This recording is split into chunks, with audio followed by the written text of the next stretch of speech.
গাজায় ইসরায়েলি আগ্রাসন বন্ধে আরব দেশগুলো মায়াকান্না দেখালেও আড়ালে ছিল ভয়ঙ্কর এক ফাঁদ। আর এমন চাঞ্চল্যকর তথ্য প্রকাশ করেছে মার্কিন সংবাদ মাধ্যম দ্য ওয়াশিংটন পোস্ট। দীর্ঘ ২৪ মাস ধরে গাজায় জাতিগত নিধন চলছিল।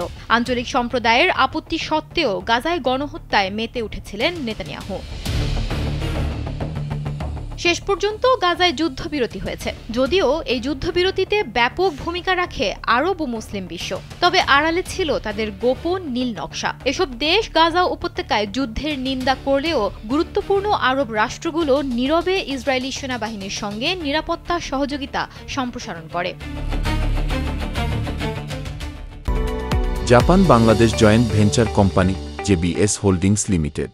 ফাঁস হওয়া ওই প্রতিবেদনে বলা হয়েছে, আরব মুলুকের মার্কিন দোসর রাষ্ট্রগুলোর প্রথম কাতারেই ছিল সৌদি আরব। এরপর তার সঙ্গী হয় বাহরাইন, মিশর, জর্ডান, কাতার ও সংযুক্ত আরব আমিরাত। পরবর্তীতে এতে কুয়েত ও ওমানকে সম্ভাব্য ভবিষ্যতের অংশীদার হিসেবে তালিকাভুক্ত করা হয়।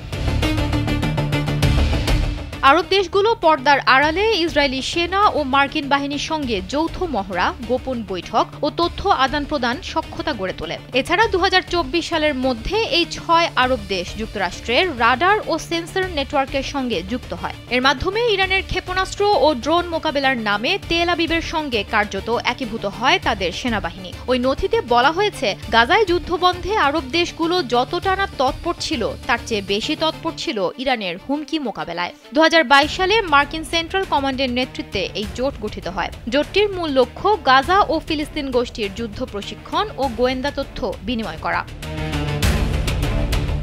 মার্কিন নেতৃত্বাধীন এই গোপন নেটওয়ার্কে অংশ নেয়া দেশগুলো একসঙ্গে টানেল যুদ্ধ মোকাবেলা, আকাশ প্রতিরক্ষা ও সাইবার নিরাপত্তা প্রশিক্ষণে অংশ নেয়। আর গাজায় বোমা বর্ষণে এ কৌশল ব্যবহার করেছে ইসরায়েল। বিশ্লেষকরা বলছেন, আরব বিশ্বের নেতারা প্রকাশ্যে যা বলছেন, কৌশলগত কারণে গোপনে তার উল্টো কাজ করছে। কারণ তাদের কাছে ইরানের আঞ্চলিক হুমকি ফিলিস্তিন সমস্যার চেয়ে বেশি গুরুত্বপূর্ণ হয়ে উঠেছে। এমনকি আরবদের এই দ্বৈত অবস্থানের কারণেই গাজাবাসীর সঙ্গে তারা বিশ্বাসঘাতকতা করেছে। সুমনা মোস্তফা, কালবেলা।